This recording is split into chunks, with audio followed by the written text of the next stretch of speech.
Hello, welcome to Learn to Play Chess. And this episode we are going to learn about the majestic Queen.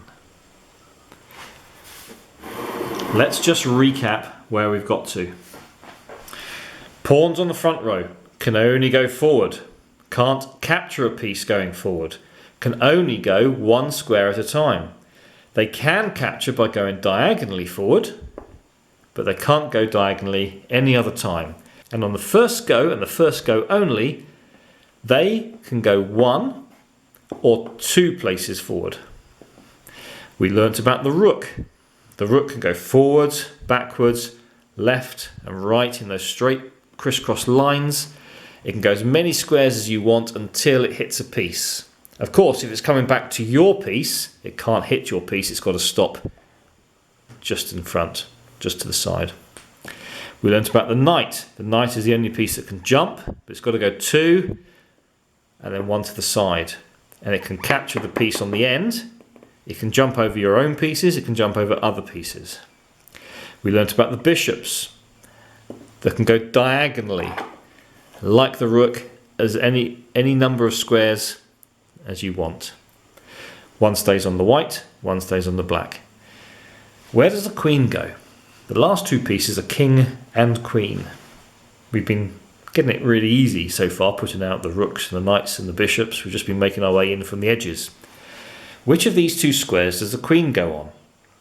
The queen goes on the square that is the colour of herself. She always goes on her own colour's square. So for the white queen, she goes on the white square. And if you look up, you'll see that the black queen is on the black square, which means to the black player, the queen is the right of those two back positions, where for the white player, the queen is on the left of those back two positions.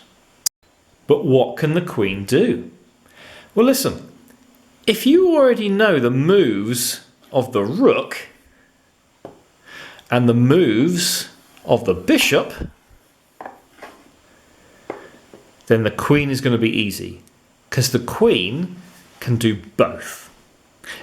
She can move like a rook and a bishop, which means from this position she can go forwards, backwards, left, right, diagonally forwards, diagonally forwards, diagonally back, diagonally back. And the same rules apply. As many squares as you want until it gets to a place where it takes another piece.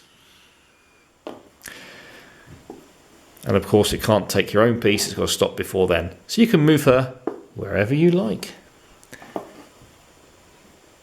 So that's pretty simple. If you've learnt the bishop and the rook, which you hopefully have done by now, the queen is just a combination of both those movable pieces. Therefore, the queen has great capability on the battlefield. She's very powerful and will therefore be a target for your opponent. Think also, your opponent's queen is a target for you. If you can win a queen with a pawn, even if that pawn then gets captured, you've sacrificed a very low-grade piece to capture the most powerful piece on the board. That's a little bit of strategy, which we'll come back to later. So you know what's coming, bit of homework, training, practice. Line up those pawns, add in the rooks, the knights, the bishops, the queen on her own coloured square, and play chess. Well, it's nearly chess. Next time we'll put the final piece in, the king, and then you'll be really feeling like you know your stuff. See you then.